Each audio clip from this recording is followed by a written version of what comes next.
യാ അല്ലാഹ്.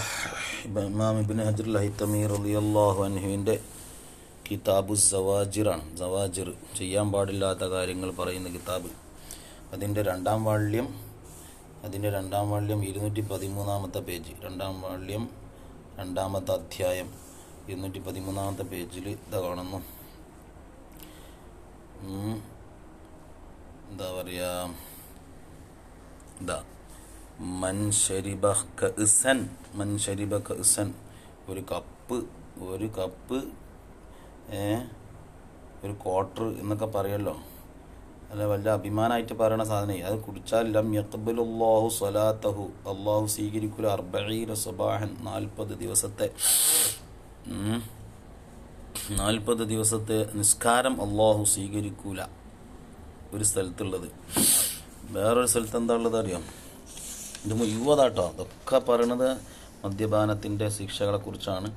വേറെ സ്ഥലത്ത് ഇതാക്കണു, മൻ കാന യുഅ്മിനു ബില്ലാഹി വൽ യൗമിൽ ആഖിരി, അള്ളാഹുലും അന്ത്യനാളിലും വിശ്വാസം ഉണ്ടെങ്കിൽ കള്ള് കുടിക്കരുത് എന്നല്ല പറഞ്ഞത്, അതേതായാലും പാടില്ല.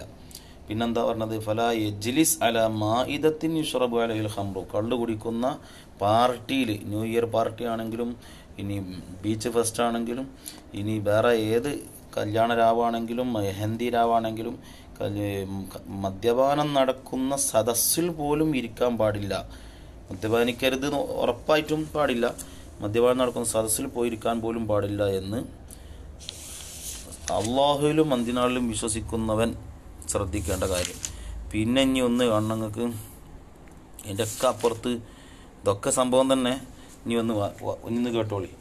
മാ അസ്കറ കസീറുഹു ഫഖലീലുഹു ഹറാമുൻ, കുറേ കുടിച്ചാൽ ലഹരി വരുന്ന സാധനമാണെങ്കിൽ അതിൻ്റെ ഒരു അംശം കഴിക്കലും ഹറാമ് തന്നെയാണ്. അപ്പോൾ കള്ള് എന്നത് കുറേ കുടിച്ചാലേ ലഹരി വരുള്ളൂ. ഒരു സ്പൂണ് കഴിച്ചാൽ അല്ലെങ്കിൽ ഒരു തുള്ളി കഴിച്ചാലൊന്നും ലഹരി വരില്ല. അതുകൊണ്ട് അതൊന്നും കുഴപ്പമില്ലല്ലോ, ഒന്നും കൂടി കരുതാൻ പാടില്ല. അല്ലെങ്കിൽ ലഹരി ഏതാണെങ്കിലും, കള്ള് മാത്രമല്ല ഏത് ലഹരിയാണെങ്കിലും കുറേ കുടിച്ചാലല്ലേ ലഹരി ഉള്ളൂ, ലഹരി വന്നാലല്ലേ ഹറാമുള്ളൂ എന്നുള്ളതൊന്നും വിചാരിക്കണ്ട. മാ അസ്കറ കസീറുഹു, കുറേ കുടിച്ചാൽ ലഹരി വരുമെങ്കിൽ ഖലീലുഹു, അതിൻ്റെ ഒരു അംശം ഉപയോഗിക്കലും കുറച്ച് ഉപയോഗിക്കലും ഹറാമ് തന്നെയാണ്. യാ അല്ലാഹ്, ന്യായമൊന്നും ആരും പറയണ്ട, റബ്ബിൻ്റെ വിധി അനുസരിച്ചോളാം.